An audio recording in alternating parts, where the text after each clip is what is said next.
સંભવિત શક્તિ વાવાઝોડાનો સંભવિત track landfall સુધીની સ્થિતિનો પહેલો સંભવિત ટ્રેક 2 દિવસમાં વાવાઝોડું બની શકે છે। હવામાન નિષ્ણાત અથરેયા શેટ્ટીનું અનુમાન શનિવારે વાવાઝોડું બની શકે છે। તો સંભવિત વાવાઝોડાએ બધાને ગોથે ચડાવ્યા। વેધર મોડલ આગાહીકારો બધા ગોથે ચડ્યા। અત્યાર સુધીની સૌથી જટિલ સિસ્ટમ હોવાનું પણ કહેવામાં આવી રહ્યું છે। આની સામે બિપોરજોય સરળ હતું તો વેલમાર્ક લો પ્રેશર હવે ડિપ્રેશન બનતા તરફ 24 થી 48 કલાક સ્થિર રહી શકે છે। સિસ્ટમ એક જ જગ્યાએ ગોળ ગોળ પરંતુ રહેશે। સમુદ્રનું તાપમાન છે તે વિન્ડ શિયર મજબૂત બનાવશે। કાલે ડીપ ડિપ્રેશન સર્જાશે। ઉત્તર ઉત્તર પૂર્વ તરફ ગતિ રહી શકે છે। તો 25-26 મે મુંબઈ નજીક લેન્ડફોલની પણ સંભાવના છે। 4 થી લઈને 12 ઇંચ સુધી વરસાદ ખાબકી શકે છે। પવનની ગતિ 60 થી 80 કિલોમીટર રહેવાની શક્યતા છે। તો ઝટકાના પવન 110 કિલોમીટર રહી શકે છે તેવી પણ માહિતી સામે આવી રહી છે।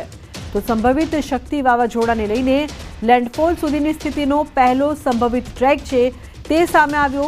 એક જ જગ્યાએ ગોળ ગોળ ફરતું રહેશે તેવું કહેવામાં આવી રહ્યું છે।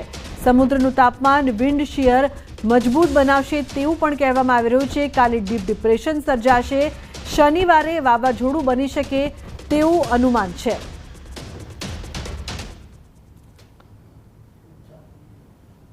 તો હવામાન નિષ્ણાંત અથરેયા शेट्टी जोड़ाया है, તેમની પાસેથી વધુ चर्चा કરીને માહિતી લઈએ। अत्रेया जी, जिस तरीके से इस साइक्लोन के बारे में जो जानकारी आ रही है कि सबसे जटिल सिस्टम है इसकी, क्या ज्यादा जानकारी है आपके पास?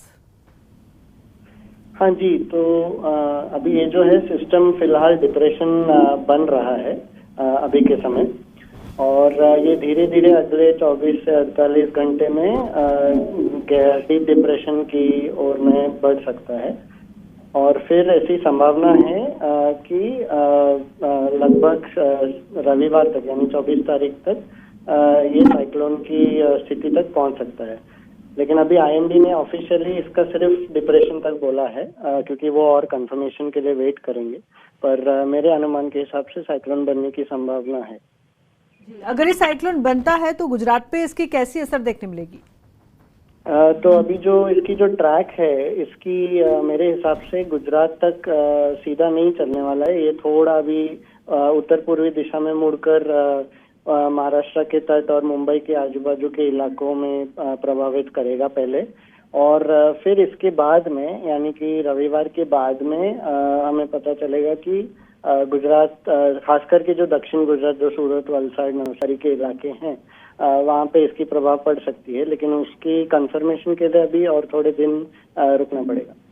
बिल्कुल अत्रेया जी, जिस तरीके से ये गोल गोल घूमेगा ऐसा कहा जा रहा है जो साइक्लोन है, और 24 से 48 घंटे ज्यादा तीव्रता इसकी देखने मिलेगी, उसको लेके क्या ज्यादा जानकारी है? कब तक रहेगा, कितने दिनों तक इसकी असर रहेगी?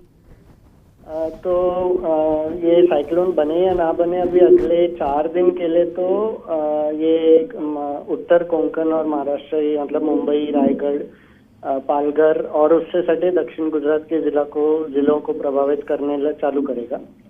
और फिर उसके बाद में इसकी जो मतलब ये लैंडफॉल कहाँ करेगा और कब पहुंचेगा, उसके ऊपर इससे पता लगेगा कि गुजरात के और कई इलाकों में और सौराष्ट्र के जो दक्षिणी इलाके हैं वहाँ पे भी कुछ असर हो सकते हैं। बिल्कुल अत्रेया जी, फिलहाल इसकी जो संभावना है पश्चिम तरफ जाने की कम लग रही है आपको? हाँ जी, तो पश्चिम की तरफ अभी मेरे हिसाब से अभी नहीं जाने वाला है, क्योंकि इसकी जो सिस्टम की जो सिस्टम को कंट्रोल कर रहा है उसके हिसाब से उत्तर और उत्तर पूर्वी दिशा में ज्यादा आगे बढ़ेगा अगले 3-4 दिन के लिए। फिर उसके बाद में संभावना है कि अगर ये जो सिस्टम तब तक कमजोर हो जाएगा, लेकिन अगर जो भी सिस्टम बचेगा वो शायद फिर उत्तर पश्चिमी दिशा या पश्चिम की ओर बढ़ सकता है। बिल्कुल, बहरहाल गुजरात में जैसे इसके असर तो नहीं देखने मिलेगी, मगर कौन कौन से इलाके हैं गुजरात में कि जहां बारिश की संभावना रहेगी, और किस तरह की संभावना रहेगी, कितनी बारिश रह सकती है?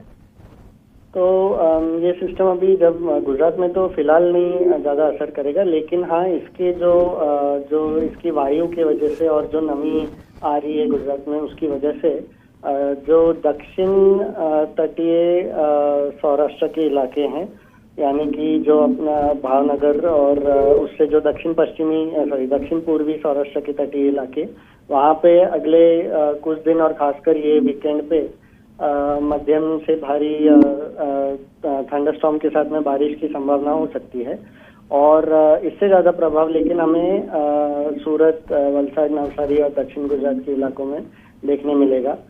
कोई बाढ़ की स्थिति की अभी कोई अनुमान नहीं है गुजरात में, लेकिन हाँ जब बारिश होगी तो कुछ जगहों पे तीव्र बारिश कुछ समय के लिए हो सकती है, खास करके रविवार के बाद।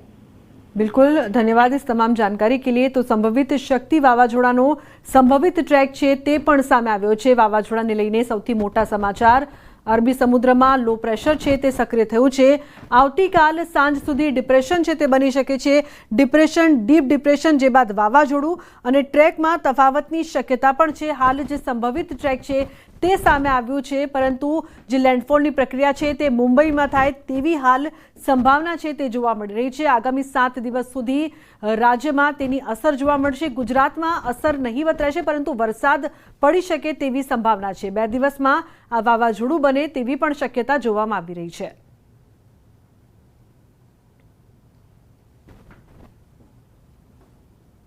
તો વાવાઝોડાને લઈને સૌથી મોટા સમાચાર, અરબી સમુદ્રમાં લો પ્રેશર સક્રિય, આવતીકાલ સાંજ સુધીમાં ડિપ્રેશન બની શકે છે। હવામાન વિભાગની આગાહી, આગામી 7 દિવસ સુધી રાજ્યમાં વરસાદની આગાહી છે। માછીમારોને દરિયો ન ખેડવા સૂચના। દક્ષિણ ગુજરાત અને દક્ષિણ સૌરાષ્ટ્રના ભાગોમાં વરસાદની આગાહી કરવામાં આવી છે। અમદાવાદ અને ગાંધીનગરમાં થંડરસ્ટોર્મ એક્ટિવિટી થવાની શક્યતા છે।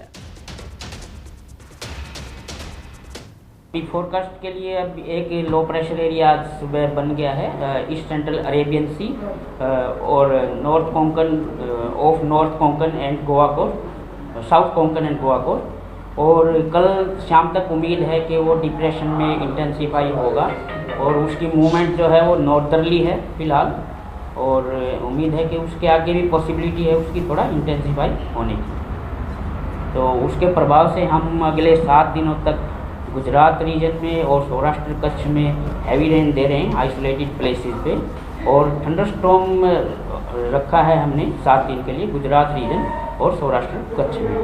कोस्टल वार्निंग में भी हमने दिया है, फिशरमैन को एडवाइज किया जाता है कि वो समुद्र में न जाए और जो गहरे समुद्र में गए हुए हैं वो कल शाम तक वापस लौट जाएं।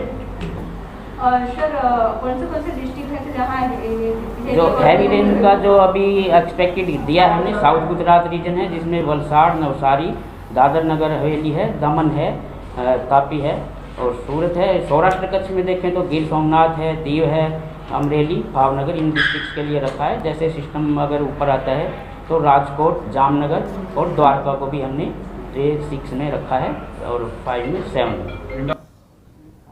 તો દિલ્હી, એનસીઆર સહિત ઉત્તર ભારતના અનેક રાજ્યોમાં બુધવારે રાત્રે હવામાનમાં અચાનક પલટો આવ્યો છે। ભયંકર વરસાદ અને તોફાનથી જનજીવન અસ્તવ્યસ્ત થયું છે। અનેક વિસ્તારોમાં વીજ પુરવઠો ઠપ થઈ ગયો છે, ત્યારે ટ્રાફિક જામની સ્થિતિ પણ સર્જાઈ હતી। દિલ્હીના સફદરજંગમાં 79 કિલોમીટર પ્રતિ કલાકની ઝડપે પવન ફૂંકાયો હતો। અનેક ઝાડ પડી ગયા હતા, જ્યારે કેટલાક વિસ્તારોમાં કરા પણ પડ્યા। દિલ્હી 3 મૂર્તિ માર્ગ પર ચાલતી ટેક્સી પર વૃક્ષ પડ્યું, જો કે સદનસીબે જાનહાનિ થવા પામી ન હતી।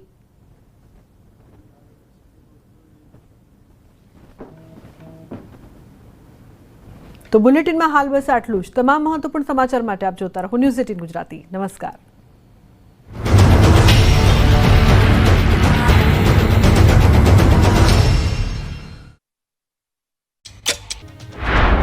સવારમાં સુરતમાં આવ્યું પૂર, અનેક વિસ્તારમાં જળબંબાકારની સ્થિતિ, અનેક વાહન ચાલકો ફસાયા। સુરત મહાનગરપાલિકાની પ્રી મોન્સૂન એક્ટિવિટીમાં જ પ્રી મોન્સૂન પ્લાનની પોલ ખુલી ગઈ। વહેલી સવારથી વરસાદની પધરામણી થઈ, ધોધમાર વરસાદ પડતા અનેક વિસ્તારમાં જળબંબાકારની સ્થિતિ સર્જાઈ। સુરતના જહાંગીરપુરાના દ્રશ્યો જોઈ લો, એવો વરસાદ પડ્યો કે માત્ર ગણતરીની મિનિટોમાં જ સ્થળ ત્યાં જળની સ્થિતિનું નિર્માણ થયું। રોડ પર જાણે પૂર આવી ગયું હોય, ચોમાસા જેવા દ્રશ્યો સર્જાયા।